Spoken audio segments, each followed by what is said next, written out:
Is that barrel gonna...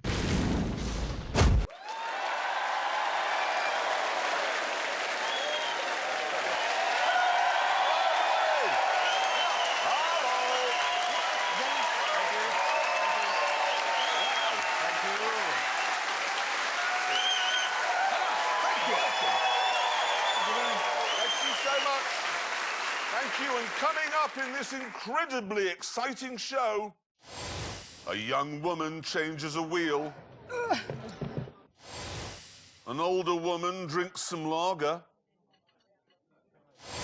And Richard looks at a book. Look at that.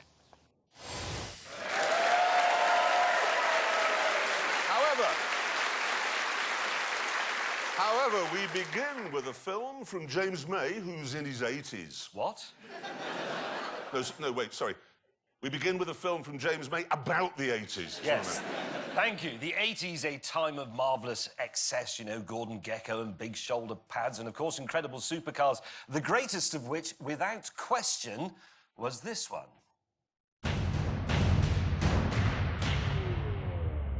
The Ferrari Testarossa was excess on wheels. Be it looks, attitude, or even size.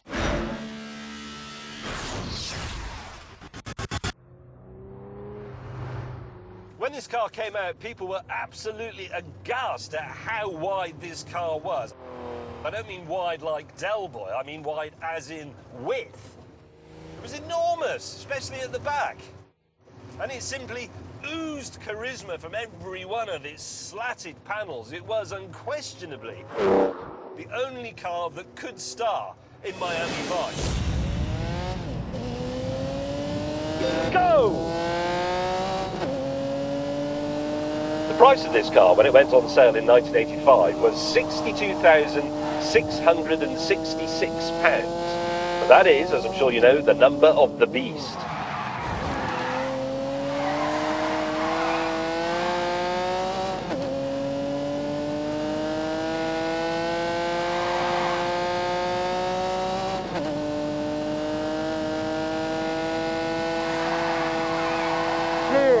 Oh, I shouldn't feel so good, but it does.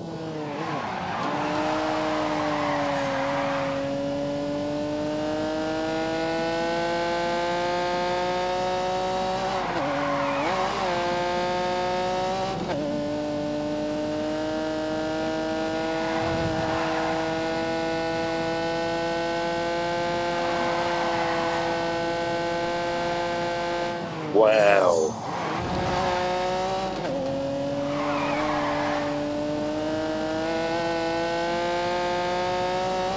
And when you unleashed its 5-litre V12, it would do 180 miles an hour. That was an astonishing figure for the time. In fact, Enzo Ferrari loved that show so much, he actually gave its star, Don Johnson, his own Testarossa. And Don was just the tip of the celebrity iceberg. Rod Stewart had one, Elton John had one, Mike Tyson had one, O.J. Simpson had one, and presumably wore driving gloves. If the 1980s were the era of excess, then, well, this was the perfect car for the era. I'm afraid Mr. May has just been wasting your time, rather, because that is not the ultimate 80s supercar. This is. For sheer over-the-topness, nothing comes close to the Lamborghini Countach. Alongside it, the Testarossa looks like a family hatchback. If you think the Ferrari is wide, this is even wider. And the Testarossa's doors don't open like this. This version of the Countach, the LP5000, was launched in 1985 specifically to put the Testarossa back in its box. It's 48-valve, 5.2-litre V12 could take the Countach to 186 miles an hour, or to be precise, more than the Ferrari. The kids. Thing is, supercars, to me, are all about being the ultimate. Doesn't matter what that is, but it has to be an ultimate. And this is the ultimate bedroom wall poster car. When I first saw one of these as a kid, it lit a flame in my heart. And when I saw one today, as a middle-aged man, that same flame roared into life. I look pretty cool.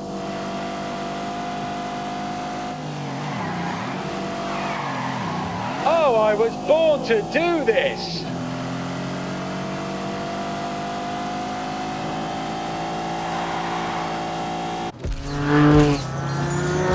And this incredible machine came from a company that didn't have half the resources of Ferrari.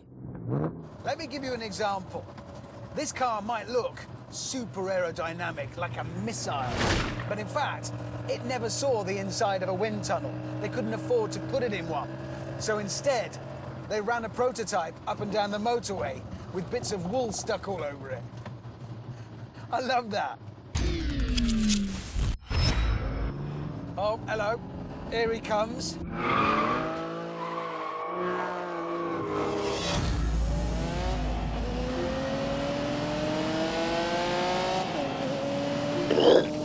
We're off.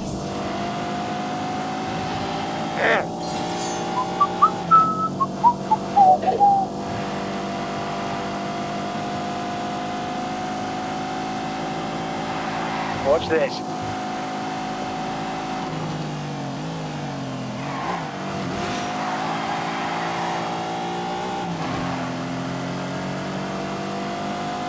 Now this bit is really scary.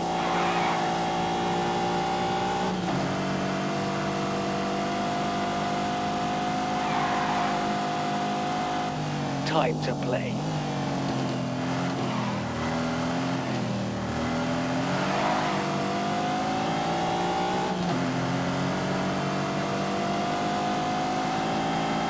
Oh, I'm slightly alarmed.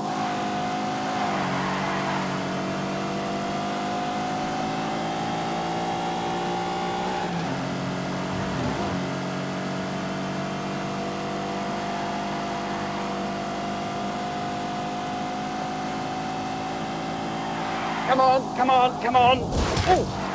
Oh, that's me, yeah.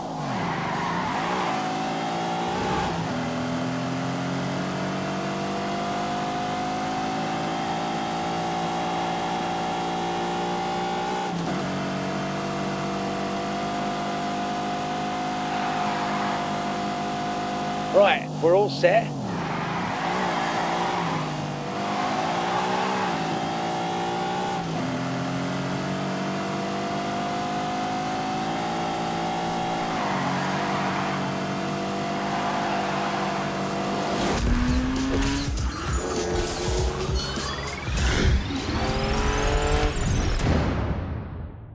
Eventually, we pulled over so we could continue arguing face to chest.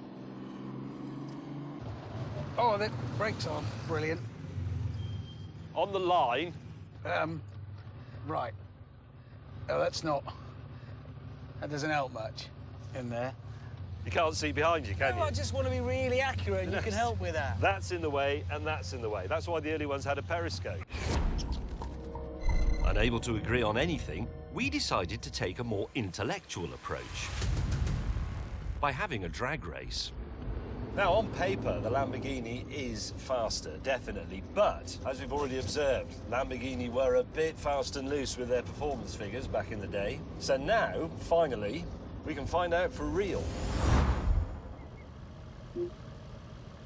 Go.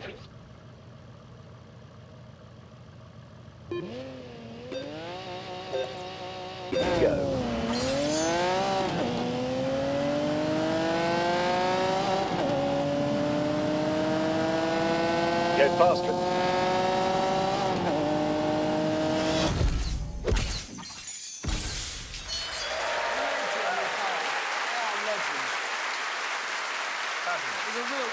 marvellous, isn't it? Special. Yeah. Couple of things I think you forgot to mention in that film. Hang on a minute. What? By attacking those cars, you are destroying the very foundations of everything we love and hold precious. And now it's time to destroy them a little bit more by seeing how slowly those cars go round the Ebola-drome.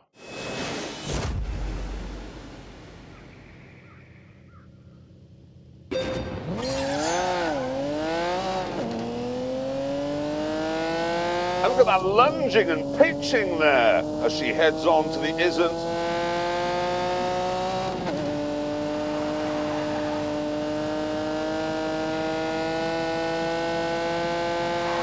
Ringing out that flat 12.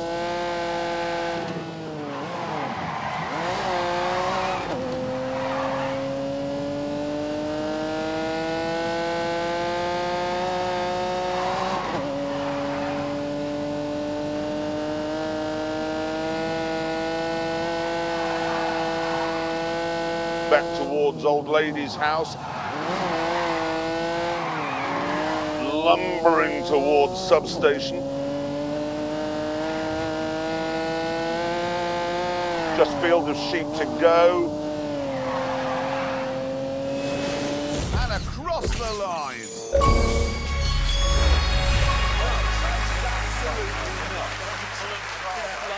Sliding a Testarossa. I wouldn't do that for a tea in China. Technical point that might confuse the viewers. You just said the raw from the flat 12, Yeah. which is sort of right, but I said V12. I knew you did. Which is also sort of right, because it's not a boxer, so it's a 180-degree flat V12. Like that. There you Literally not interested. It's a flattish V12. Anyway, Flattish. it's now time to see how the Lambo got on.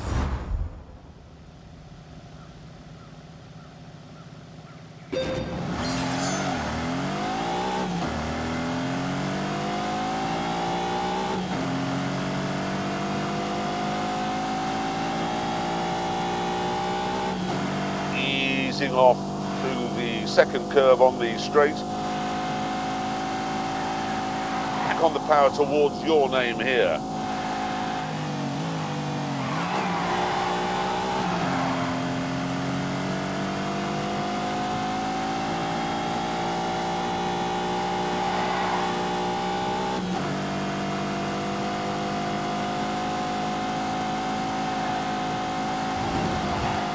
Now the joyless wrestle back towards Old Lady's house. And now in the damp dash towards substation.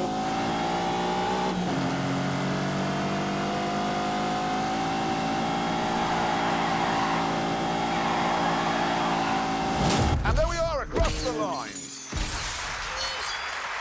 Great. Great. Right. There's a new breed of small hot hatchback. And to find which one is best, we took the Grand Tour to that field just over there. Yes, the start point for our test was our own track in Oxfordshire. And this is what we'd assembled. I've brought the new Volkswagen Polo GTI, which has 197 horsepower. Richard Hammond has brought the new Ford Fiesta ST, which also has 197 horsepower. James May has brought the new Toyota Yaris, which has a ridiculous name, the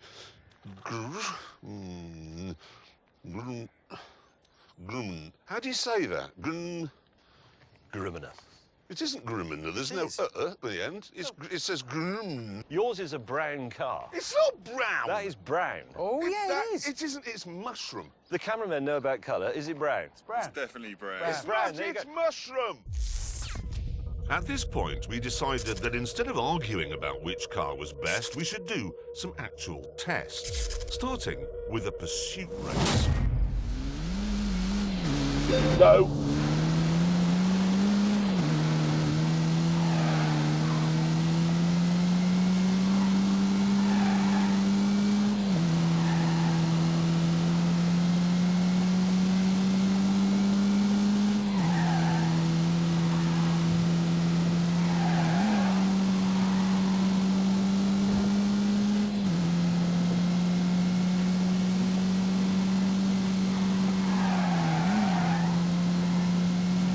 savage acceleration.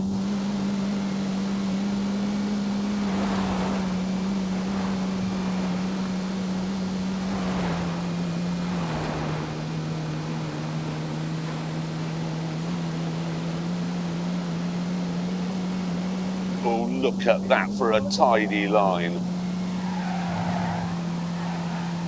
Now we go on to the really fast bit.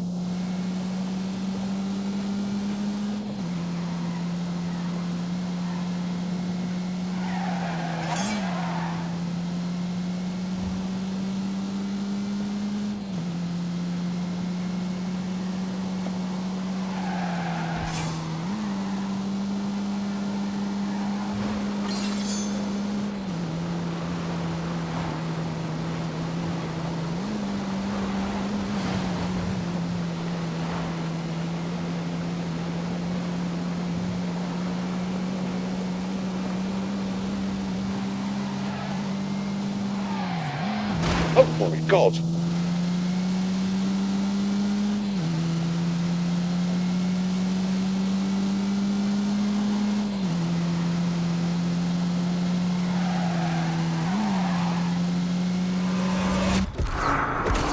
Several laps later, both of us were still the same distance apart. It's just occurred to me, we both have the same knowledge of this track. We both have 197 horsepower. This race may take a while. However, Brakes are fading. I can feel them fading a bit. They do get hot. mine, meanwhile, had got smoky hot. So, much to the annoyance of our colleague, we decided to call it a draw.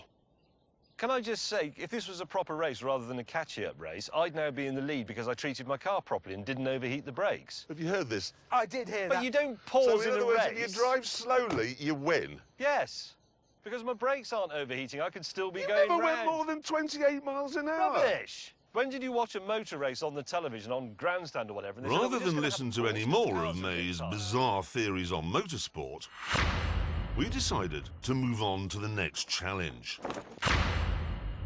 A drag race. Let me talk you through the engine. It's a 2-litre turbo. What do you got? 3, 2, 1, go.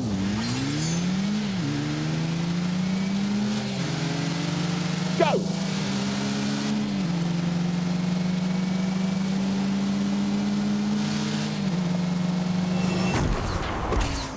Yes! Oh, what? A victory for the fat boy!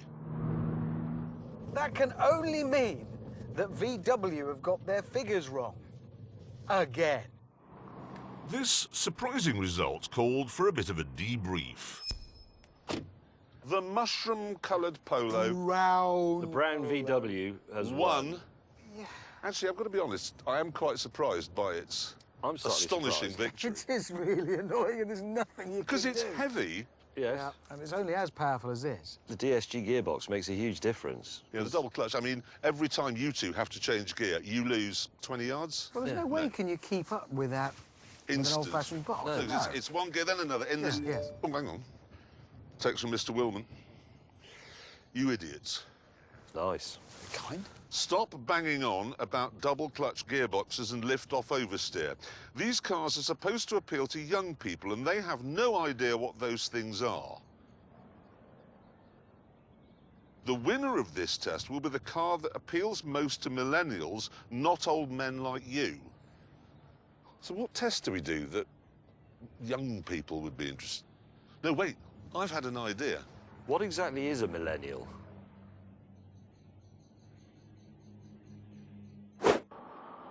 Once we'd explained this to James, we left the test track and began our new youth-friendly road test.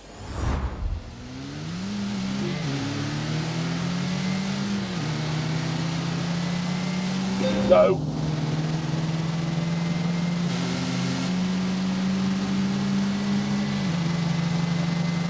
No, come on.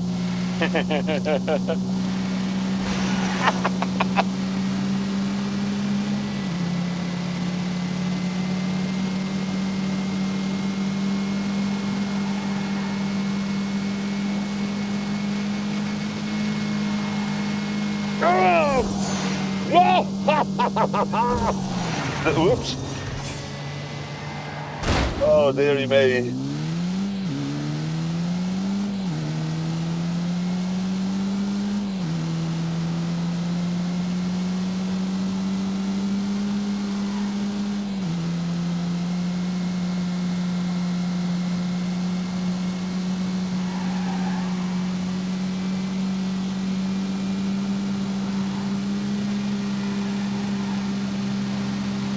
Oh, God. Ah.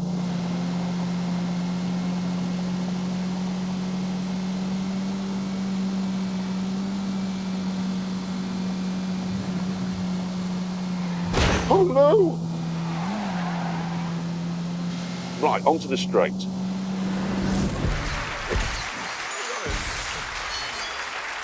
Apart from you drinking plastic, which is evil, I thought that was all going rather well, the test appealing to young people. Yeah, we'd talked about carbon dioxide and polar bears and expressed our support for the Labour Party. Yeah, I mean, apart from the bit where the juicer blew up in my face, obviously it was all going rather excellently, we thought. It was, yeah. Yeah, but unfortunately, Mr. Willman said we hadn't got the idea at all. No. And that to really appeal to millennials, we had to somehow get our cars in the Mail Online. Now, this was a bit of a problem for James, who claims he's never read the Mail Online. I haven't. You're not really the Mail's target audience, James.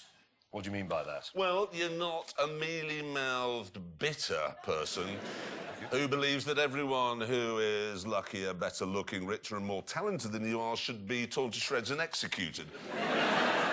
Right, well, whatever. The rules were simple. We had to drive into London and then do something with our cars that would get the paparazzi to take a picture of them. Yes, and then the winner would be the person who got the most amount of those pictures actually published. I decided that what I'd do was take my wife out for dinner at the glittering Bluebird restaurant on the famous King's Road. It's a popular haunt for the paps, this, and I felt sure we'd be snapped getting out of the little Ford. Okay, right, so remember to smile and look like you really like me. Like a lot. Right. Hold my hand, there. And then we'll just stand around for a bit. Looking forward to dinner with my wife, Mindy.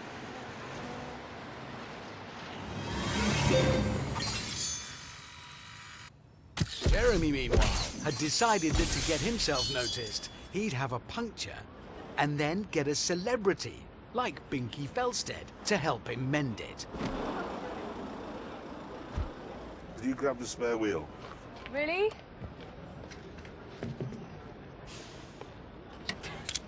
You have to twiddle it so the car goes up, way really high in the sky.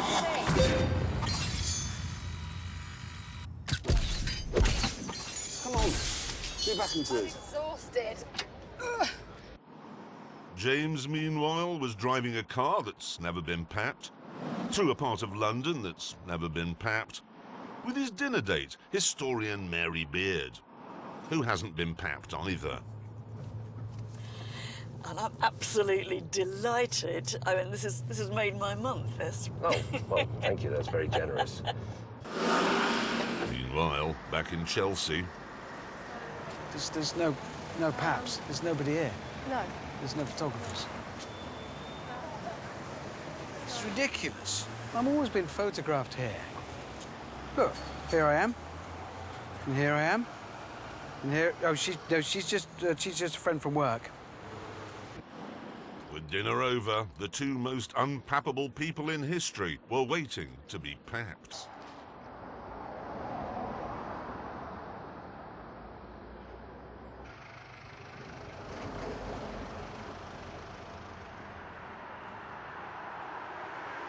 I just had a thought.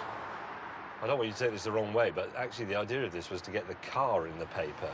Well, no, because I should have parked it outside. Excuse me.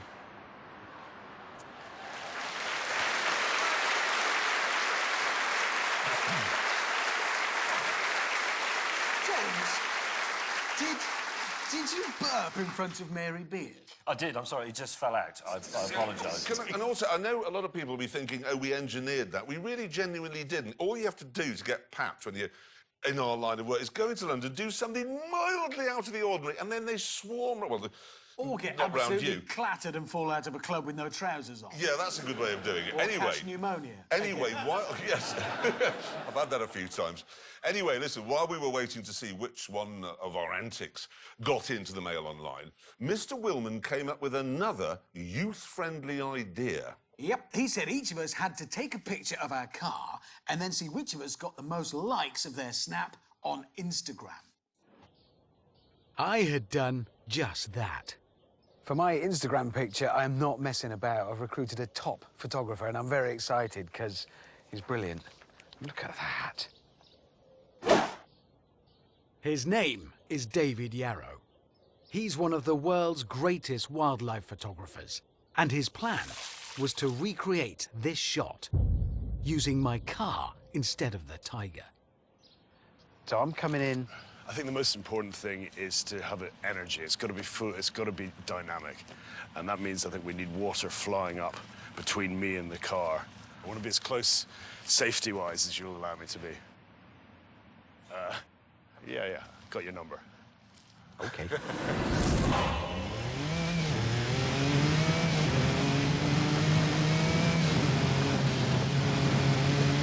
Go!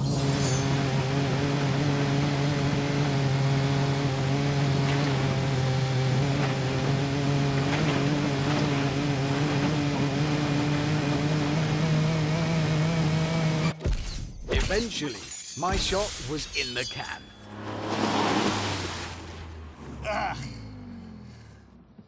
As was May's. And so, after no work at all, was Jeremy's.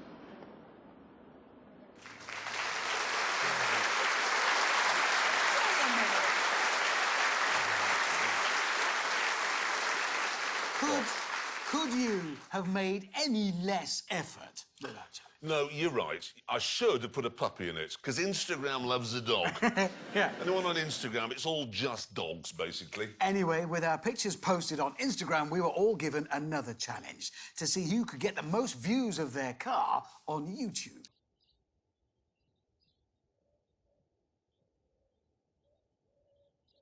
Now, if you go on YouTube, which I do quite a lot, you will notice that something that's very popular with so-called millennials is the unboxing video.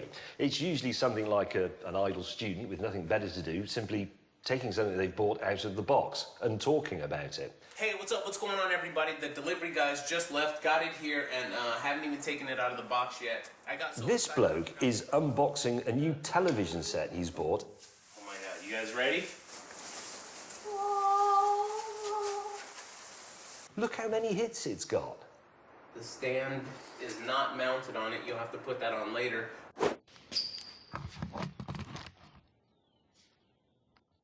Hi guys, it's May. Welcome, brothers and sisters, to my latest unboxing video. And this is a big one. It's a car.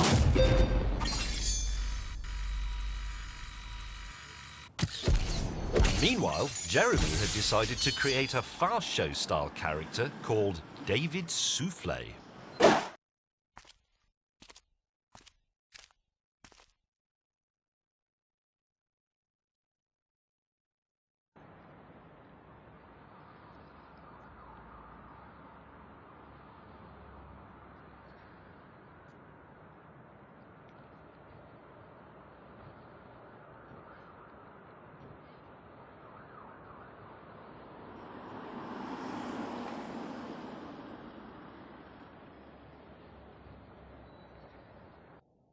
Back at the airfield, my next stunt was ready. Right, now down there is a man. I don't know his name, but it doesn't matter because in a moment I'm going to run him over. 3, 2, 1, go, go, go! And here we go. Yes! Didn't kill a man.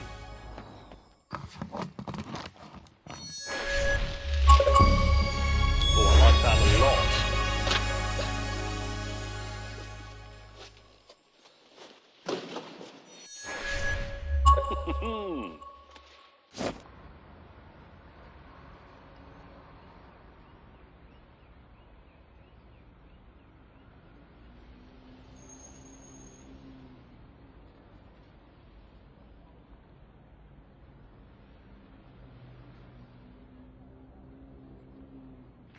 That was an impressive stunt. Pretty cool, yeah. I'm pleased with that. How's his therapy working out? He's getting over it. OK, what we've got here is the scoreboard that'll help us determine which is the best of the small hot hatches. We've already filled in the scores for Price, the pursuit race and the drag race. Now we've got the paparazzi thing. Hammond, how did you get on? Well, you two put the pap in a bag, didn't you? Well, we did, but actually, we should sell those bags to celebrities. You should, because they're rather clever. You pull a drawstring, and not only can't you take any pictures, you can't get out of the car. Yes, it's also technically false imprisonment. Yes. And Well, yeah, therefore but illegal. so's trapping a wasp in a jam jar. Nobody complains about that, do they? Yes, So- well, anyway, it didn't work because obviously there must have been another pap that we didn't spot because this picture appeared. Ha ha! Ha ha ha ha! No. Wait a minute. The rules said it had to have the car in it, and I did. don't see the car in that picture. It also said Mail Online, and I'm guessing, there's some evidence to suggest that is the Sun. Yeah, I think it's the Sun. I hoped you wouldn't spot that. Yeah, we did. I didn't do very well. I think that gives you a 0, Hammond. Yeah, so you got a 0. Now, James May, how did you get on taking the older woman out for a curry in Hammersmith and then parking your car in an underground car park? Not that well, actually. How not that well? Not that well. Okay. Not a single thing. My plan was rather successful. Was it? 49 pictures appeared of my car and me and Binky in the Mail Online. 49? 49 pictures. Well, hang on a minute. 49 pictures of a fat old bloke and a young girl I've never heard of changing a wheel. I know.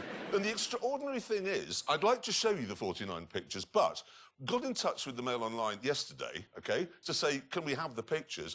Do you want to know how much they were going to charge? £122,000. What? Really? I kid you not. They take a picture of me, they ruin my life, and then for me to buy the picture back is £122,000. There are 49 pictures on No, there of you. don't show the cameras, otherwise there'll be a bill for 120 grand. But the good thing is... Exactly, because of that, you score 49. Yep, Yes, I'm afraid he I does. do. There's no getting around Yes, that. I do. Which moves us on to 49. Instagram. OK. James May, how did you do with your picture on the bus? I scored 0. Naught. Yeah. How did you get naught? Well, it's quite interesting, you see. I didn't have an Instagram account, so I set one up. No, but That's a hang on. surprise. No, but I set one up, and then as I was setting it up, I realised there was someone else on Instagram pretending to be me. So I filled in that reporting thing that pulls down, and I sent it off, and all credit to Instagram, they reacted very quickly, by that afternoon, in fact, and they shut me down. You? Yeah, they didn't shut down the fake James May. They shut the real one down. They So- killed the wrong James May. Yeah. OK, well, that's quite interesting. What's interesting me, though, is that there's a man somewhere out in the world, or woman, who's thought, I could pretend to be anyone I like. I shall pretend to be James May. I know. It's not very ambitious, Well, is it? it was is George remarkable. Clooney. I know, but anyway, the net result of that, as they say in the army, is that I have naught. Naught. You're Yes. doing very well I've here, got aren't one, you? yeah. This is good. So, Hammond, how did you get on? Well, my picture was brilliant. Look at it. It's look at that. No, that is, good. apart Yeah. from the slogan with the sexual that intercourse was- enthusiast, yeah, it was all good, yeah. that is an amazing photograph, granted. So, how many people have viewed it and liked it on Instagram? 9. Well, they block you as well. 9. No. You see, I don't really do Instagram, Yeah. so I don't have many followers, so only 9 people have seen it. Oh, dear, because I got 54,000. Oh, for God's sake! Yes, but you do Instagram. Yes, I do. So you got lots Yes, of I did. followers. So put 54,000. Hang on a minute, let's look at this in a more positive light, Hammond. He has got 1.6 million Instagram followers. Yes. So 1.46 million people actively didn't like his picture. That's a good way of looking at it. That's a lose, It wasn't really. my best work, I admit. It was a hurried shot. What was it? 54,000. That does change the scoreline a bit. Changed the doesn't it? scoreline a lot, because I'm now on 54,053. Right, And okay. you're on 1. Yeah, I'm on one. Anyway, it gets worse, I'm afraid, for you two, because YouTube. Go on. I didn't add them all up, but my first David Soufflé video on YouTube, 266,000 views. God. More than 250,000 people.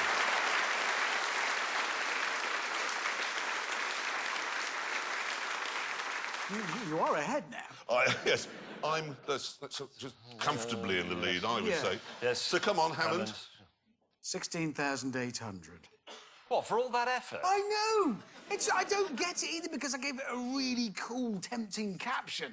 It said, look, epic street fight broken up by Ryan Gosling and Channing Tatum whilst Prince Philip tightrope walks between two cars. Who doesn't want to look at that? You actually put that as the caption? That's what it said. It's clickbait, And then the isn't it? YouTube millennials thought, no, I'd rather watch a cat going... They That's must have done. ridiculous. That is, I'm sorry, that is pathetic. Young people, you're pathetic. Right, so there we are. Those are the scores at the moment. You're out. Yes. And James, I'm looking and I'm thinking, and just a quick adding up, unless you manage to find 325,000 people who are prepared to spend 16 minutes, because that's how long that unboxing video was, 16 minutes watching you taking a small Toyota hatchback out of a cardboard box, I've won. Yes. So?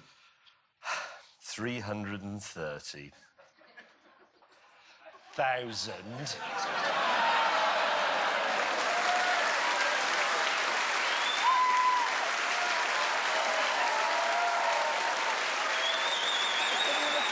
of a box. Oh, he's doing the dance. You see this dance? How does he always manage to win? Well, I think on this occasion it was partly because you tried to appeal to millennials by creating a fast show type character when nobody under 40 has ever heard of the fast show. No, that's exactly right. You might as well have done the comedy adventures of Neville Chamberlain in 1939. That would have been better. So, because there are more people who'd rather watch an old man take a small car out of a box than watch him endangering an office junior or me wearing a moustache, we have to deduce that the best of these small hot hatchbacks is comfortably the worst. Yeah, that is our conclusion. Yeah, and on that terrible disappointment, it's time to end. Thank you so much for watching. See you next time. Goodbye.